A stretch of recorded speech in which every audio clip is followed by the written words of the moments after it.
Hello guys, আমরা গেছিলাম পালপাড়াতে সাপ ধরতে গিয়ে একটি ভিডিও বানালাম।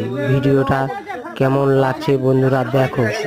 এই যে এখন আমরা যাচ্ছি সাপ ধরতে। সাপ দেখো ভিতরে, ঘরের ভিতর ঢুকে আছে। ঘরের ভিতর যাই দেখি আমরা সাপটি নেই।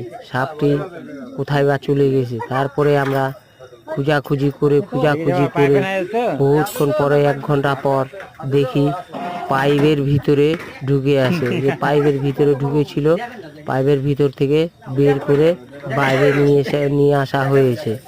হ্যালো গাইস, তো তোমরা দেখো এই যে আমরা দুই ভাই কিভাবে আমরা দুই ভাই জীবনের রিস্কে আমরা এই সাপ বাড়ির থেকে বের করে দিচ্ছি। আপনারা যদি ভিডিওটা ভালো লাগে অবশ্যই শেয়ার করে জানাবেন। আমি দেখো বস্তার ভিতর থেকে ওই যে বার করা হচ্ছে, বড় ভাই আমার বার করতেছে, আমি সাইডে আছি। দেখো ভালো করে, এখন ওই যে সাপটা বের করা হবে। এই যে আমি হুক নিয়ে দাঁড়াই আছি। দেখো আমারও কাছে কেচি আছে একটা।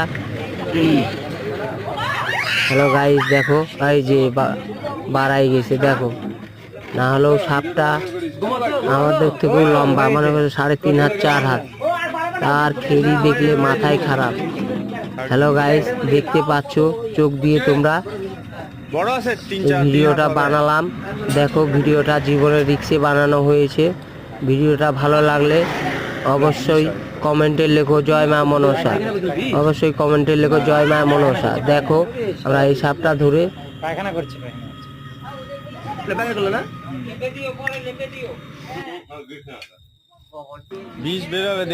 হ্যালো গাইস, দেখো ভিডিওটা এই যে কোটার মধ্যে ঢুকানো হচ্ছে।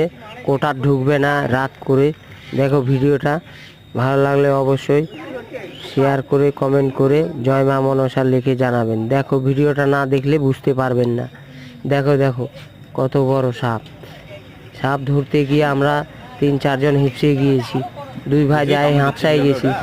এই সন্ধ্যাবেলার ঘটনা। সাপ ধরতে গিয়ে এই বস্তাতে এখন ভরা হবে। দেখো আমার বড় ভাই কিভাবে সাপটা হাত দিয়ে ধরেছে। দেখো, দেখতে পাচ্ছ? দেখো তার পিছনে আমি আছি। দেখো এই যে এখন বস্তাতে ঢুকাবো। ভালো করে দেখো ভিডিওটা ভালো লাগলে অবশ্যই কমেন্টে লেখো জয় মা মনসা।